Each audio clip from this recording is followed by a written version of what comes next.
נשיר כולנו יחד, יש אמונה חזקה מכל הפחד, לא ניפול, לא נרד, כי אנחנו לא לבד, יש לנו השם אחד.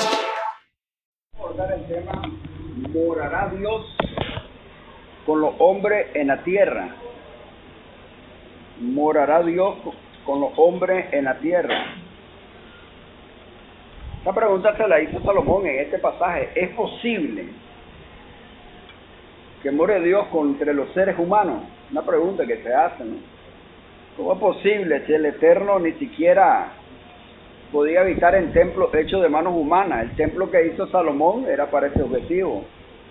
Pero se desengañó Salomón cuando mira que ni los mismos cielos eran capaces de poder contener a Dios. Pero la pregunta que se hace Salomón ¿es posible que Dios pueda morar entre los seres humanos? Hubo evidencia, vino hace 2000 años y moró entre ellos, anduvo entre ellos. Y al final, cuando termine todo, dice Apocalipsis 21, 1 y 2 y 3, ¿verdad? 21, 2 y 3. Dice que Dios morará, dice, ¿verdad? Con los hombres. Así es. Morará con los hombres, literalmente. Si me buscan Apocalipsis 21, versos 2 y 3, por favor. 21, 2 y 3 de Apocalipsis. ¿Me lo leen? Vi la ciudad santa, la nueva Jerusalén que descendía del cielo desde la presencia de Dios, como una novia hermosamente vestida para su esposo. Oí una fuerte voz que salía del trono y decía: miren, el hogar de Dios ahora está entre su pueblo. Él vivirá con ellos, y ellos serán su pueblo. Dios mismo estará con ellos. Oiga, Él morará o vivirá entre su pueblo. Dios mismo habitará con ellos, andará con ellos. Eso es literal, estamos claros. La morada de Dios entre los hombres, vivir Dios entre los hombres. O sea, eso es literal el pasaje. Recuérdenlo, literal. La doctrina de la deidad de Jesucristo. La doctrina de la deidad de Jesucristo es fundamental en el cristianismo bíblico. No solamente Él afirmó ser Dios, sino que sus discípulos lo adoraron y sus enemigos quisieron apedrearlo cuando expresó esta gran verdad delante de todos ellos. Porque todos entendieron perfectamente sus palabras. Uno para adorarlo y otros para crucificarlo, otros para apedrearlo. Todos entendieron contundentemente las palabras de Jesús. El libro de Juan, que es el que más se receta, porque habla de la deidad de Cristo. El libro de Juan es donde Cristo mismo, ¿verdad?, se manifiesta más y manifiesta su naturaleza y habla quién es Él abiertamente. A la samaritana misma, cuando viene y está con Él, le dice: estamos esperando al Cristo, al Mesías, quien nos va a revelar todas las cosas. El único que podía revelar todas las cosas era Dios, y le dice Jesucristo: yo soy el que está hablando contigo, Él, le dice, ¿ya?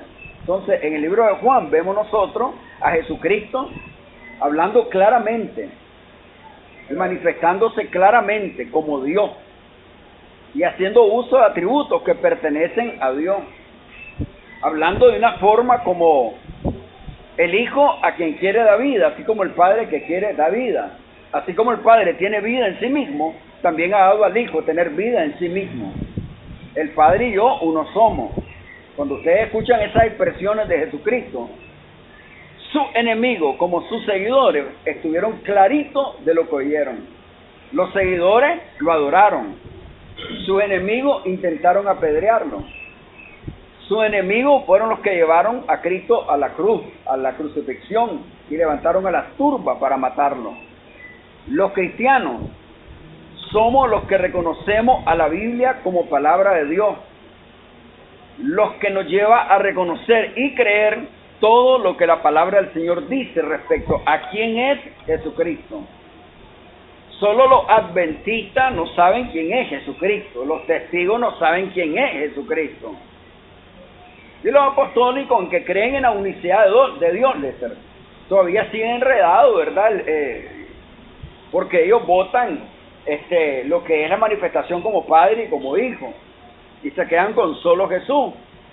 y han sido atacados tanto apostólicos como nosotros, nos tratan de modalistas, ¿verdad? ¿He escuchado eso al respecto, el modalismo, no? Que de hecho una palabra no es nueva, desde hace mucho tiempo se comenzó a utilizar. Cuando hablamos de modalismo estamos hablando de que Dios se puede presentar de diferentes formas, pero ellos piensan de que el modalismo es Dios si se presenta como padre, deja de ser hijo, si se presenta como hijo, deja de ser padre, si se presenta como espíritu, no puede presentarse de la otra forma, ¿ya? Y entonces nos tratan de una forma despectiva, como modalistas, tanto sea el apostólico como nosotros, porque cuando hablemos de la unicidad de Dios, alguien va a hablar de nosotros de esta forma, ¿me entiende? Y van a decir, es que ustedes son modalistas. Nada que ver, somos cristianos sin apellido, estamos claros en eso, ¿verdad? Pueden buscar algo y recuerden para que ustedes se documenten respecto a lo que es el modalismo, ¿verdad?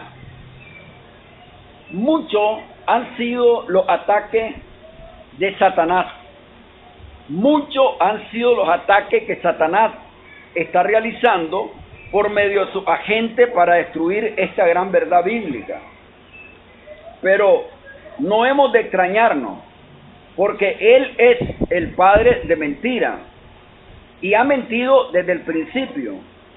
Sus agentes centralizan sus esfuerzos principalmente sobre aquellas personas que no poseen un gran conocimiento de la Sagrada Escritura, logrando en muchos casos envolverlo entre sus redes con engaño, astucia y gran perseverancia. Muchos, han sido los ataques que Satanás está realizando por medio de sus agentes para destruir esta gran verdad de que Cristo realmente es Dios manifestado en carne. Y cuando digo que usa a sus agentes, no pensemos en brujos, en hechiceros, pensemos en gente que dice ser predicadores, enviados de parte de Dios, y que estos son los que se han infiltrado dentro de la iglesia y han envenenado a muchas personas, ¿se imaginan ustedes? Porque hoy estamos en un tiempo donde se está negando la divinidad de Cristo, y fuertemente se está negando. Otros están negando de que Cristo realmente haya sido un personaje real. Otros dicen que nunca existió, jamás ha existido, dicen ellos. Y tratan de llevarte a una historia toda amañada para probarte de que Jesucristo nunca existió y que no tenía razón de ser entonces en los libros de historia AC y DC, antes de Cristo o después de Cristo.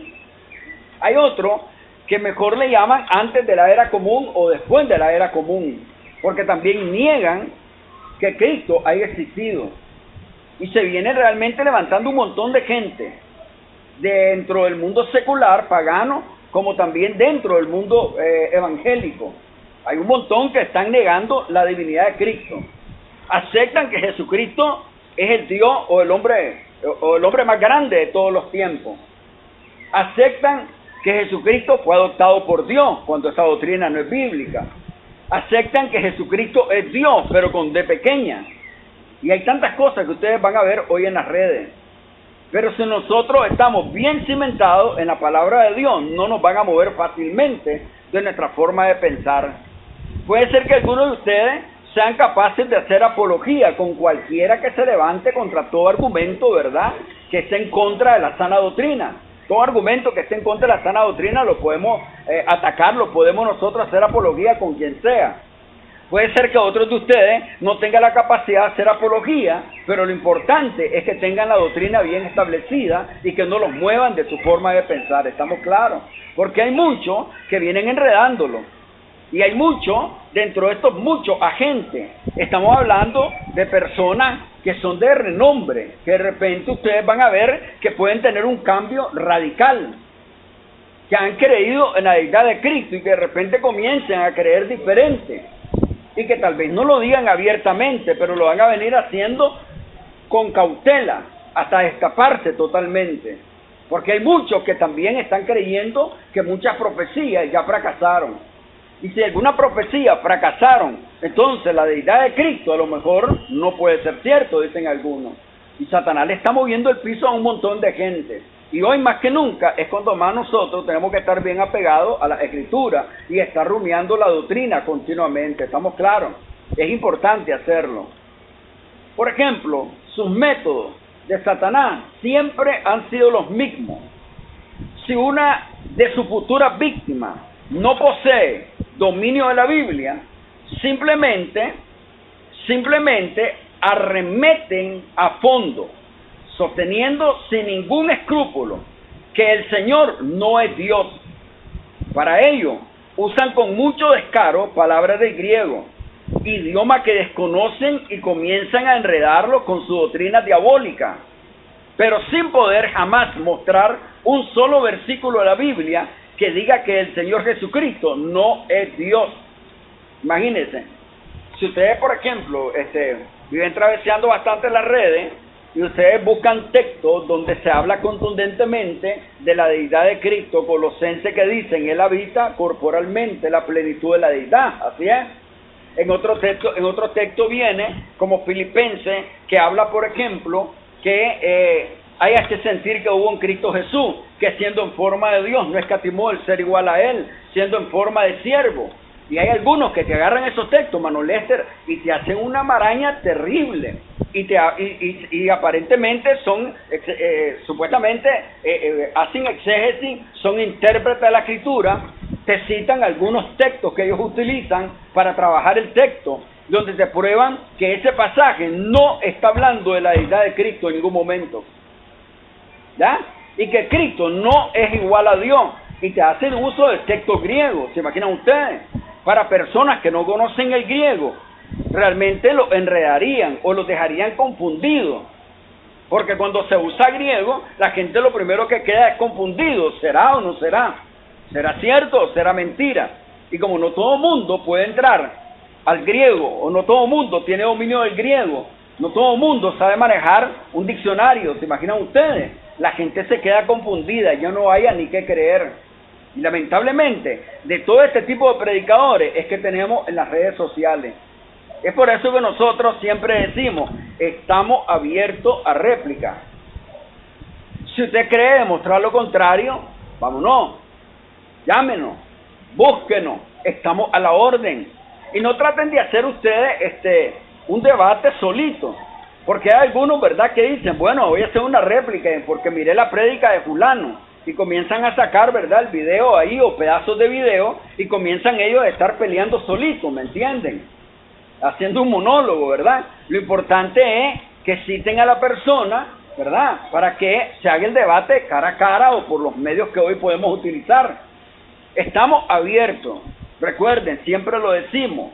En el caso, por ejemplo, de Juan 8:23, hermano David me tiene, Juan 8:23, Juan 6:62, me tiene por favor, Marlon, Juan 6:62, Juan 17:5, por favor, hermano David, me tiene Juan 1:1, usted, doctorato. Fíjense bien, Jesús habló con frecuencia de su origen único y extraterrenal.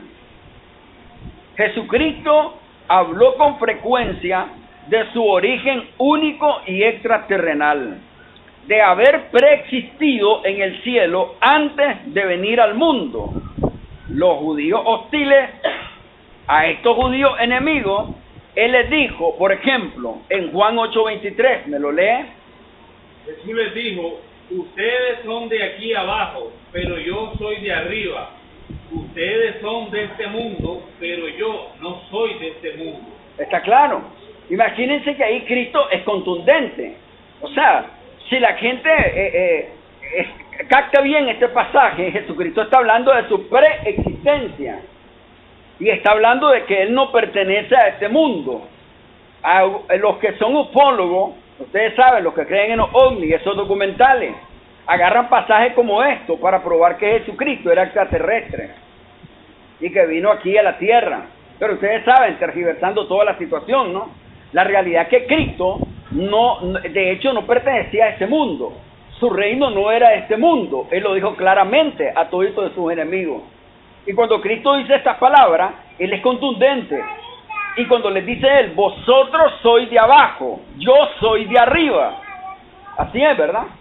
Ustedes son de abajo, yo soy de arriba. Y si nos vamos a Juan 6:62, por favor. ¿Qué pasaría si vieran al Hijo del Hombre subir donde estaba? Oiga, de nuevo. ¿Qué pasaría si vieran al Hijo del Hombre subir donde antes estaba? Oiga bien. ¿Qué pasaría? ¿Qué pasaría? De nuevo, Marlon. ¿Qué Oiga, pasaría si vieran al Hijo del Hombre subir a donde antes estaba? a donde antes estaba. ¿Se imaginan ustedes? ¿Y qué decir de Juan 17:5, por favor? Y ahora, Padre, dame el poder y la grandeza que tenía cuando estaba contigo, antes de que existiera el mundo. Oiga, Padre, la gloria que yo tenía contigo antes de que existiera el mundo. ¿Se imaginan ustedes? Doctor, cuando ustedes miran esos pasajes, es contundente. Por eso siempre se manda a leer el Evangelio de Juan, para que examinen el Evangelio de Juan, que es el que habla más de la deidad de Cristo, de la naturaleza de Cristo, de su unicidad, de su omnipotencia, de su omnipresencia. ¿Estamos claros? Juan es el que más habla de la divinidad de Cristo. Miren, estos pasajes son contundentes. ¿Y qué hacemos con 16:28 de Juan? Si me lo leen, por favor. Juan 16:28.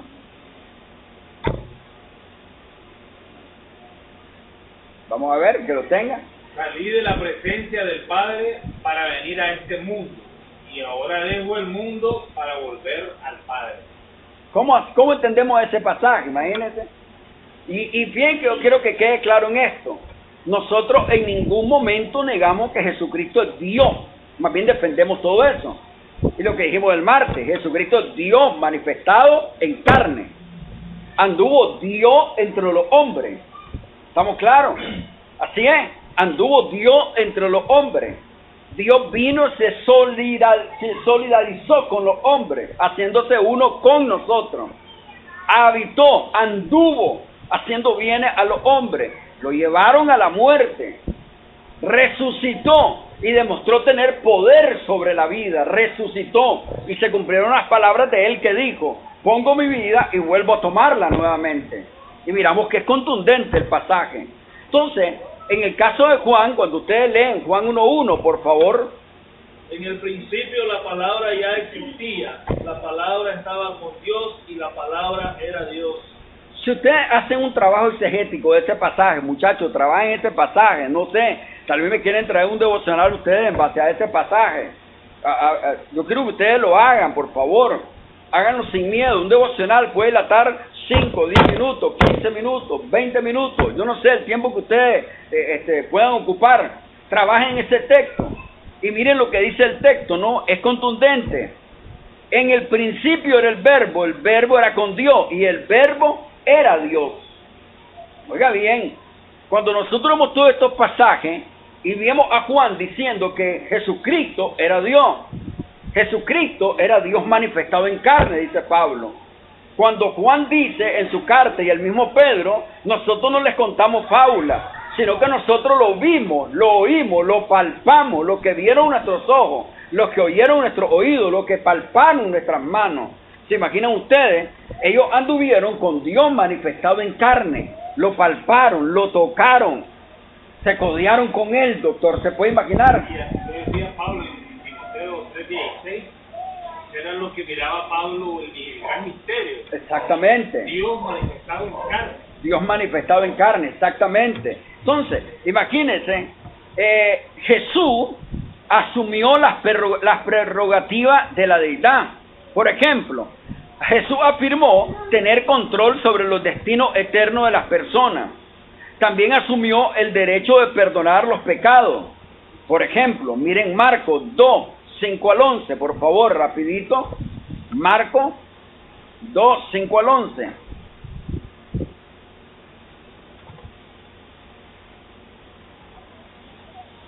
Cuando Jesús vio la fe que tenían, le dijo al enfermo: hijo mío, tus pecados quedan perdonados.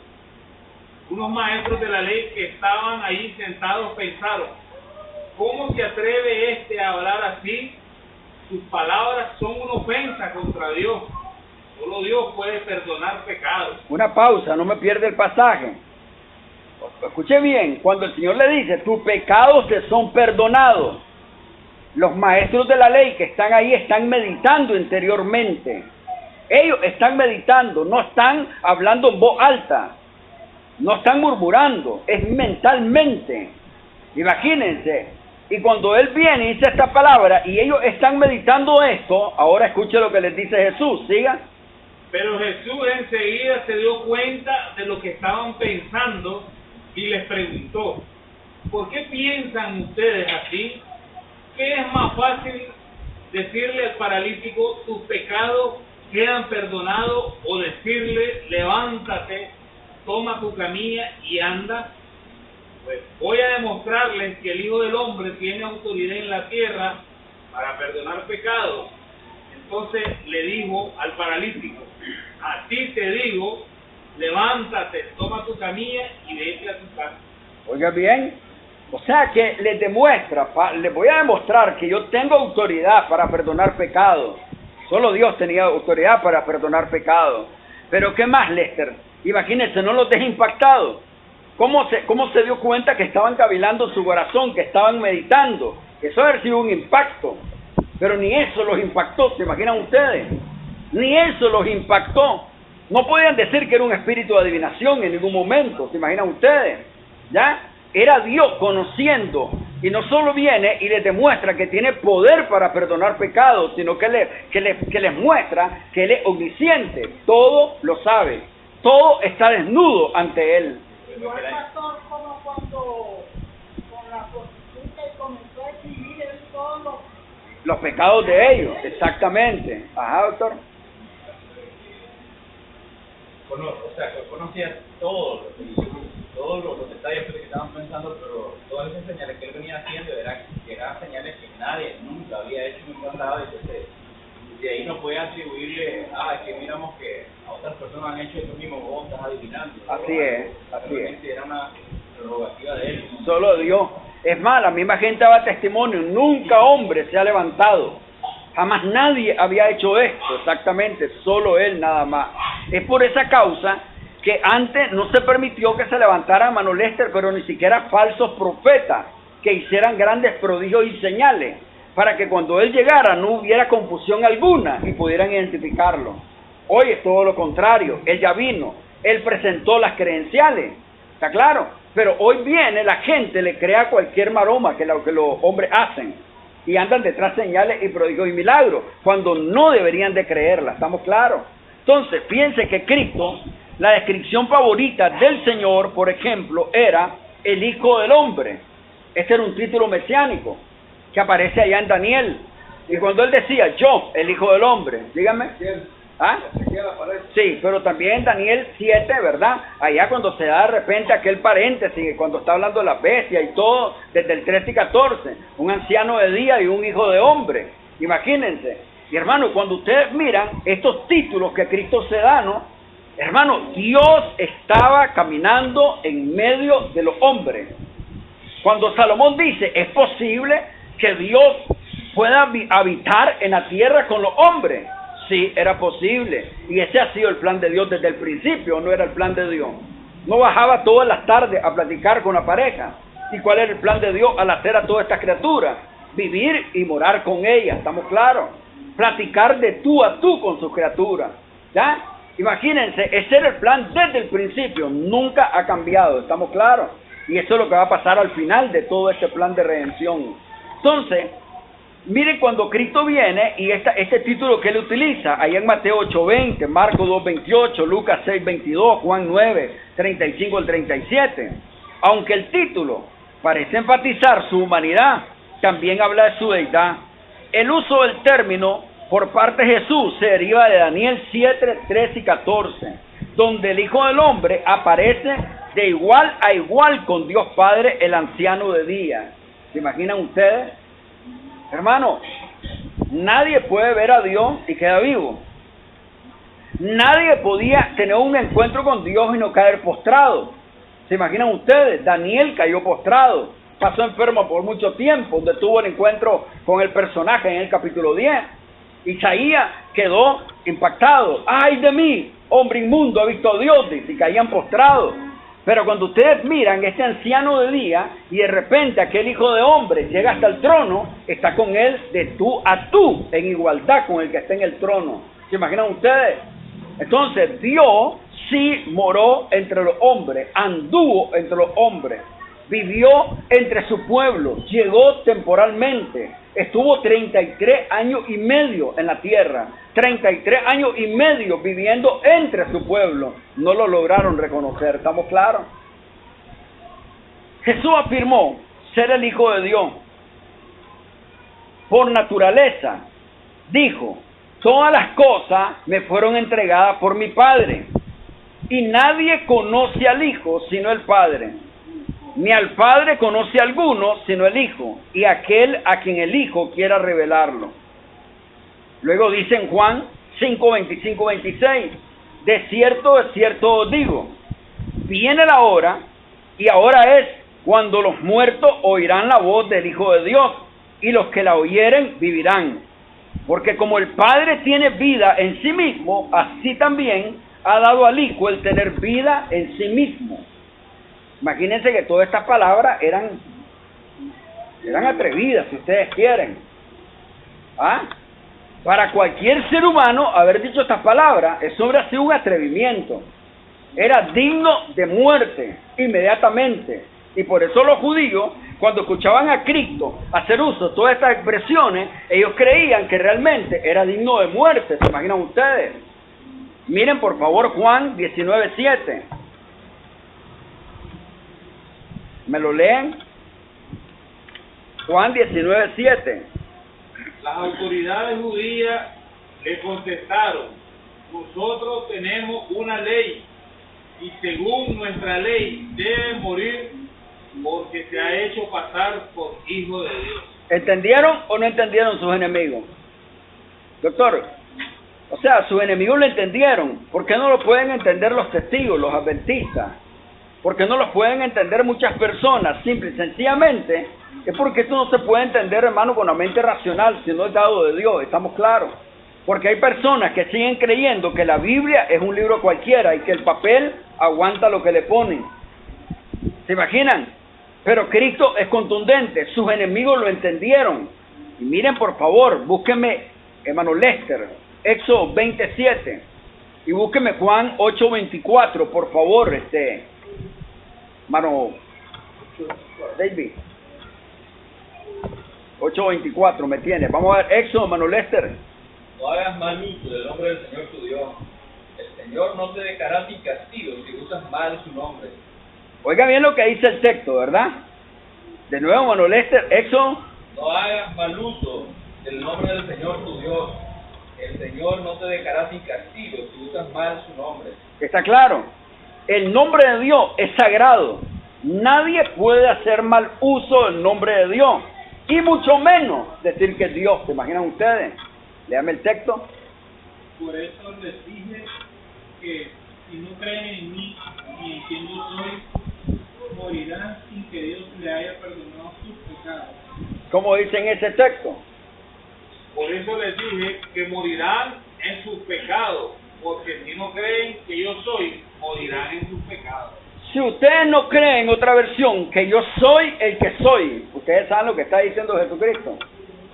Lo primero, Lester, que cuando ellos piensan y oyen a Jesucristo, lo primero que se les viene es Éxodo 20, ¿o no es así?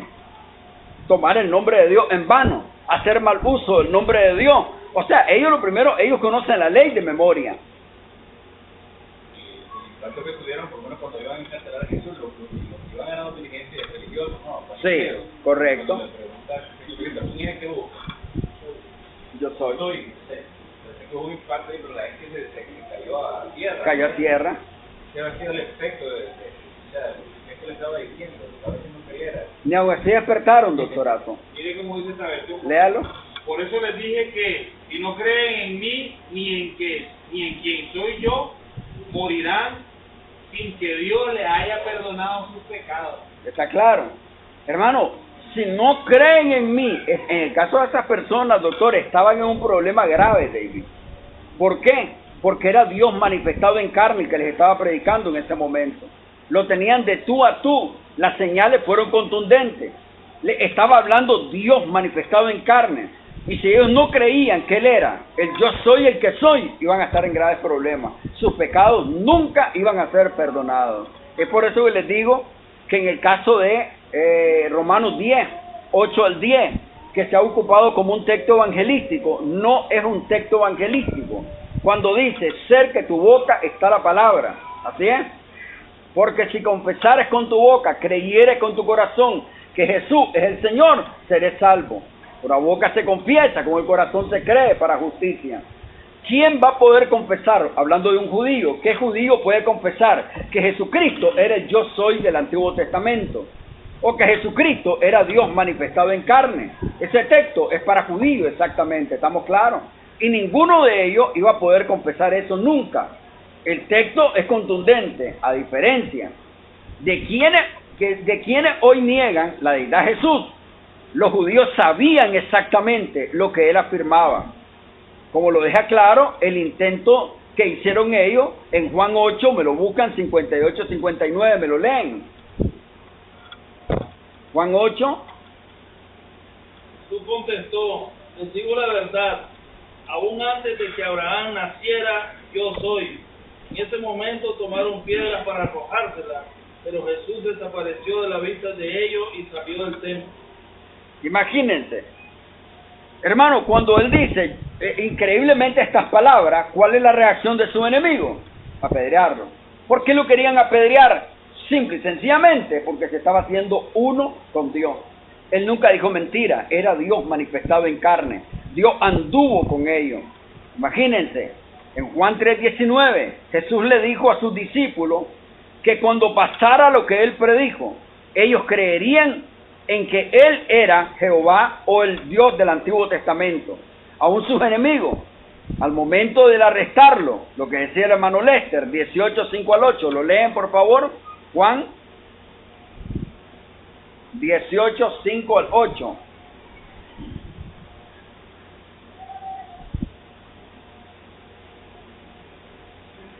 Siga. A Jesús de Nazaret contestaron, yo soy, dijo Jesús. Judas, el que lo traicionó, estaba con ellos. Cuando Jesús dijo, yo soy, todos retrocedieron y cayeron al suelo. ¿Qué impacto, doctor, han de haber sentido? ¿Cuál fue el impacto que hubo? ¿Se imaginan ustedes cuando le dice el yo soy? O sea, el mismo yo soy de Éxodo, capítulo 3, que se encuentra con Moisés, y Moisés cae a tierra, ¿se imaginan ustedes? O sea, yo soy, ¿te imaginas? David, te debilitas todo y caes postrado. Y si no te permite que te levantes, te quedas ahí derretido. Pero después lo deja que cumpla la misión para que la profecía se cumpla, ¿está claro? Pero él está ahí frente a frente, es Dios, yo soy. Y aunque iban las autoridades religiosas, no lograron percibir quién era él, estaban obstinados, ¿se imaginan ustedes? Cegados totalmente. Hermano, era Dios. ¿Creen ustedes que si los judíos hubieran entendido quién era Jesús, hubieran ellos insistido en perseguirle, en hacerle la vida imposible? ¿Hubieran ellos insistido en quererlo llevar a la muerte? Nunca lo hubieran hecho, jamás lo hubieran hecho, ¿se imaginan ustedes? Pero para hasta eso le fue a ellos cegado el entendimiento, para que no lo percibieran. Si hubiese querido estar en su plan, hubiese hecho como Pablo. Exactamente, igual, así es. Jesucristo afirmó igualdad con Dios, y él podía decir, yo y el Padre uno somos, Juan 10:30. El que me ve, ve al que me envió, Juan 12:44-45. El que me ha visto a mí, ha visto al Padre, Juan 14:9 al 10. Y así podemos concluir que en él habita corporalmente toda la plenitud de la deidad. Y podemos adorarle tal como lo dice Pablo, nuestro gran Dios y Salvador Jesucristo. ¿Se imaginan ustedes? En el caso de Pablo, Pablo estaba bien claro quién era Jesucristo. Y es una de las cosas que enseñó en todas sus cartas. Y siempre llevó al pueblo a estas verdades, a entender quién era Jesús realmente. Una de las veces, me buscan Juan 5:23, versión 60, por favor. Una de las veces que Jesús se puso a la par con el Padre, ocurre en este pasaje que vamos a leer. ¿Lo leen, por favor? Juan 5:23. Vamos a ver, David. Para que todos honren al Hijo como honran al Padre. El que no honra al Hijo, no honra al Padre que le envió. Oiga bien el texto. El texto es contundente. Para que todos honren al Hijo como honran al Padre. El que no honra al Hijo, no honra al Padre. Usted sabe, cuando usted examina este texto, doctor, ¿de qué está hablando el texto? No sé si me quieren buscar alguna palabra griega, por favor, los que tienen texto griego, y me buscan alguna palabra en ese pasaje que les voy a citar. Fíjense bien, Cristo se pone a la par con el Padre, donde exige que se le dé el mismo trato y aprecio que le dan al Padre. Oiga bien, no está dando una sugerencia. Cristo está exigiendo que el mismo trato que se le da al Padre se le dé a Él también en ese texto. Y oigan bien, la palabra usada y vertida como honrar en el griego, ¿cuál es, muchachos? Oimao, y significa otimao, significa Fijar el valor, poner precio, el valor de la persona valorada. Ajá. Miren bien la palabra que se utiliza, timao, significa poner precio a algo, apreciar. Entonces, podemos ver al Señor exigiendo no el mismo nivel de respeto, sino el mismo valor que tiene el Padre para con la comunidad judía. Es como que si Cristo dijera, el mismo significado que tiene el Padre para ustedes, es el mismo que debo tener yo para ustedes también. Si al Padre han dado un nivel de importancia, ese mismo nivel de importancia han de darme a mí también. Pues yo tengo el mismo peso y el precio que tiene el Padre. De lo contrario, ustedes no tendrán el favor de Dios. ¿Usted sabe lo que les está diciendo? Es un pasaje pequeño, pero es profunda esa palabra, ¿no? En la estima que ustedes tienen al Padre, me tienen que tener a mí. No es, Lester, como dicen los testigos. Es que honrar es una cosa y adorar es otra. Vos podés honrar, es que vos podés hacer reverencia, pero es que adorar solo a Dios, y enredan toda la situación. En el caso de Cristo, Él no está pidiendo que le honren, como lo hacen tradicionalmente la gente. Él está diciendo, el mismo nivel de categoría que tiene el Padre para ustedes lo tengo yo. El mismo valor que ustedes le dan al Padre, ese es el que yo exijo. Y el mismo respeto que ustedes tienen al Padre es el que yo estoy exigiendo en este momento, le dicen. Y si ustedes no lo hacen, ustedes están en grave problema, porque este es el mandato del Padre, que honren al Hijo. Es como la relación que hay entre un presidente y un embajador. Exactamente. Un delegado a un país. Así es. Y él lo representa al presidente, pero no es el presidente. Así es. En el caso de Cristo es diferente. Totalmente. Ahí es. Ahora, imagínense que algunos ponen, sí, a Jesucristo, como el caso de los testigos, ¿verdad? Ponen a Jesús como que Cristo, no, es que Cristo era solo un representante de Dios, como cuando vos pones un abogado y eso. No, nada que ver. Jesucristo era Dios manifestado en carne. Y cuando Cristo en este texto les está exigiendo, hónrenme como honran al Padre. El nivel de respeto que tiene el Padre para ustedes, yo lo quiero también y lo debo de tener. Eso es lo que le está diciendo. ¿Se imaginan? Hermanos, gracias a Dios no existimos en ese momento. Más en el caso de nosotros, ¿creen ustedes que nosotros no hemos cedido? ¿Quién sabe? No hubiéramos cedido, doctor. Hubiéramos confrontado a Jesucristo, ¿se imaginan ustedes? Y hubiéramos salido perdiendo totalmente, ¿no? Porque nosotros somos perólogos también, hubiéramos puesto pero por todas partes. Imagínense, no hubiéramos aceptado nunca que era Dios manifestado en carne, doctor. Gracias a Dios no existimos en ese tiempo. Dios quiso que estuviéramos en este que hoy estamos viviendo. Mire cómo dice esta versión.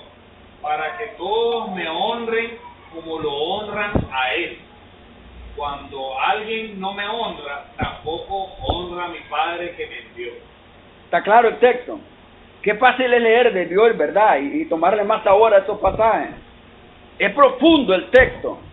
Salomón, el texto que leímos de Crónicas, Salomón había construido un templo para Dios. Cuando lo inauguraron, Salomón oró para dedicar el templo y la vida de Israel a Dios con una oración bien profunda. Salomón en su oración le pide a Dios que los bendiga, que los castigue si ellos pecan, que los haga arrepentirse después. que lo haga cada día más santo después del arrepentimiento. En el medio de la oración, Salomón lanza una pregunta. ¿Y la pregunta cuál era, muchachos? ¿Morará Dios entre los hombres después de su oración? Él comprendía muy bien que Dios es más grande que toda la creación y que un templo hecho por humanos no lo podía contener.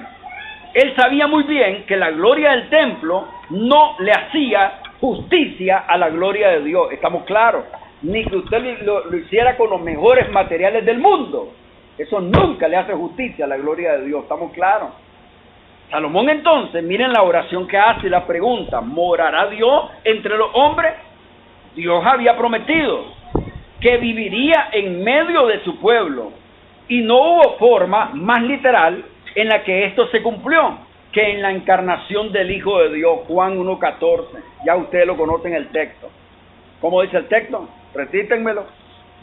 Ustedes lo saben. O léanlo entonces, te lo olvidó, muchachos. Entonces la palabra se hizo hombre y vino a vivir entre nosotros. Estaba lleno de amor inagotable y fidelidad, y hemos visto su gloria, la gloria del único Hijo del Padre. ¿Está claro? Cuando dice entonces que Él vino y habitó entre nosotros, David se tabernaculizó.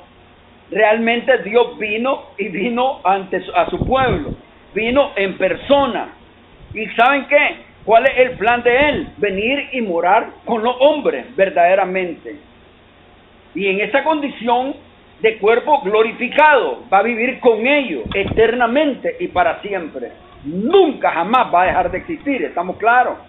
Eso es lo que Él tenía pensado y es lo que va a pasar al final de todo. Apocalipsis 21, ya lo leímos, ¿verdad? 2, 1 y 3, 2 y verso 3. Pensando en lo que estábamos estudiando antes sobre que Dios puso, ¿verdad? Como que construyó el templo. Él tuvo que haber construido un templo. El cuerpo de Él, exactamente donde Él iba a habitar. Él podía hacer un templo. Para Él mismo, nadie le puede construir nada, Él viene construyéndolo, así es. Dios se hizo hombre y habitó entre nosotros. Qué humillante habría sido para el Altísimo Creador tomar cuerpo y limitar el uso de sus atributos divinos. Nuestro Dios se hizo hombre y vivió como uno más de nosotros, y no lo hizo para reinar en su primera venida. Él lo hizo para venir a morir por nosotros, para venir a servirnos, para venir a pagar el castigo que merecíamos. Dios habitó y habitará totalmente, y habitaba totalmente en la persona de Jesús. El Dios hombre es totalmente Dios y totalmente hombre. Dios realmente ha venido a habitar entre nosotros. Imagínense ustedes, Dios vino para servir al hombre. ¿Se imaginan? A Dios lavándole los caites a todas aquellas personas que estaban ahí, que andaban con sandalias, venían del polvazal, del desierto. Se puede imaginar bajarse y lavar los pies de sus discípulos. ¿Te ha pasado alguna vez por la mente Dios haciendo ese acto de humildad, de humillación? Tomar y venir un cuerpo, venir a este mundo para poder solidarizarse con el hombre, salvar al hombre, rescatar al hombre, y no solo eso, ponerse en el lugar del hombre para poder llevar el castigo. ¿Se imaginan ustedes? Ese era el primer objetivo en su venida, ¿está claro? O sea que Dios sí vino a este mundo, ¿estamos claros? Vino, caminó entre ellos, literalmente. No solo hemos visto al Hijo de Dios tomar un cuerpo en toda la Escritura, nosotros mismos hemos sido dedicados templo del Espíritu Santo. Nuestro frágil cuerpo es ahora portador del mayor tesoro del universo. El Creador vive en nosotros. Qué grande es este misterio, que Dios haya dicho que Él no habita en templos hechos de manos humanas, pero sí decidió habitar en cada uno de nosotros. ¿Cómo es ese misterio, no? Somos su templo. Vive en cada uno de nosotros. Pero todititos los creyentes que han sido salvos a través de la historia, que forman su iglesia, todititos Formamos un templo, una casa donde Dios mora, donde Dios vive, donde Dios va a habitar eternamente y para siempre. Ese es un gran misterio. Por eso que dice Pablo allá en Corintios 5, la segunda carta, nosotros no seremos espirituchos sin cuerpo, hablando de los seres caídos, que son espíritus incorpóreos. Nosotros esperamos un tabernáculo cuyo constructor es Dios, dice. Por eso el espíritu nos anhela celosamente, porque le pertenecemos, somos su templo, ¿estamos claros? Todos nosotros, corporativamente. Cuando nosotros pensamos en esto, imagínense, y miramos a Pablo abordando todos estos temas, ¿se imaginan ustedes el impacto de Pablo? ¿Cómo produce esto? Que lo único que a Pablo lo lleva es a vivir una vida de santidad continua para Dios, entendiendo que Dios mora dentro de él. Entonces era un hombre que vivía apartado del pecado totalmente, entendiendo siempre eso, lo que Dios hizo por él, y que Dios habitaba en él. Entonces eso lo manejaba alejado del pecado. Debería ser la misma reacción para nosotros, ¿estamos claros?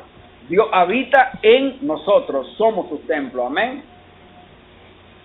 Ninguno de nosotros es digno de tremendo honor. Nosotros fuimos los que comenzamos el conflicto con Dios. Fuimos quienes comenzamos la enemistad. No merecemos más que ser destruidos. Pero Dios en su gracia nos salvó de la condenación. Y no solo nos salvó, sino que habita en nosotros. El solo hecho de pensar que el Espíritu Santo habita en nosotros debería hacernos temblar y regocijar.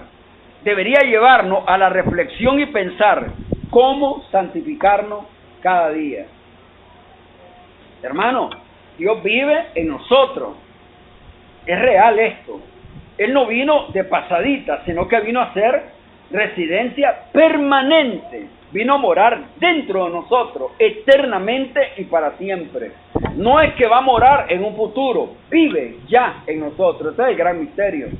Y eso es lo que nos debería a nosotros entonces llevarnos a la obediencia, a esa obediencia continua a Dios, ¿estamos claros? Y de esforzarnos cada día. Dios va a morar con nosotros. Apocalipsis nuevamente, doctor, para que cerremos 21, 2 y 3.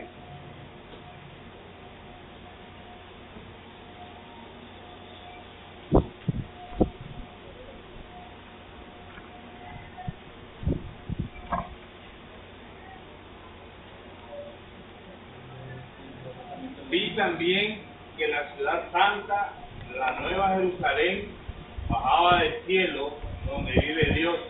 La ciudad parecía una novia vestida para su boda, lista para encontrarse con su novio. Y oí que del trono salía una fuerte voz que decía: aquí es donde Dios vive con su pueblo. Dios vivirá con ellos y ellos serán suyos para siempre. En efecto, Dios mismo será su único Dios. Está claro, ¿eh? Dios vive con ellos. Dios habitará con ellos. Hermano, Dios vivirá con ellos. Eso es increíble. Eso es algo que nunca jamás había pasado ni en la mente del judío, judíos que no entendían la Escritura. Imagínense, Dios vivir entre los hombres. Nos vamos a tomar control de las creaciones, David, que Dios tiene. Dios viene y trae la nueva Jerusalén. Dios habita entre los hombres, ¿estamos claros? Planeta Tierra es el centro, es la sede central de toda su creación, la Tierra, ¿se imaginan ustedes? Dios habita con los hombres. Dios tiene presencia en todas sus creaciones, a través de cada uno de nosotros como iglesia. ¿Estamos claros? Dios habita y habitará para siempre, con todito, todo. Palpablemente vivirá, no escondida, ya no hay por qué estar escondiéndose, va a vivir eternamente y para siempre. Cristo manifestado en carne, glorificado luego, ese Cristo glorificado existirá eternamente y para siempre, y Él será el nuevo Adán, la cabeza de esta nueva creación. ¿Estamos claros? Hermano, ¿es posible que Dios pueda vivir con los humanos? Ya vive, anda entre nosotros, anda entre los seres humanos, donde quiera que nos movemos, Dios anda en cada uno de nosotros. ¿Qué cosa más difícil para el ser humano creer eso, no? Donde quiera que nosotros andamos, Dios anda ahí. Y es lo que debemos procurar, manifestar, ¿verdad? Ese carácter de Dios en nosotros, que nos ha dado con su Espíritu. Amén. Dios vivirá eternamente con nosotros. Amén, hermano. Dios, Jesucristo es Dios manifestado en carne. Mientras existe el plan de redención, vamos a ver esto de Dios Padre obrando en el Antiguo Testamento. Luego vemos a Dios Hijo obrando en el Evangelio. Luego vemos al Dios Espíritu Santo actualmente sigue operando, estamos claros. Luego vemos el arrebatamiento de la iglesia y el Hijo toma a su esposa. El Dios Padre actúa en la gran tribulación. Y luego vemos al Hijo que viene y establece su reino por 1000 años, ¿está claro? Y luego entramos a la eternidad.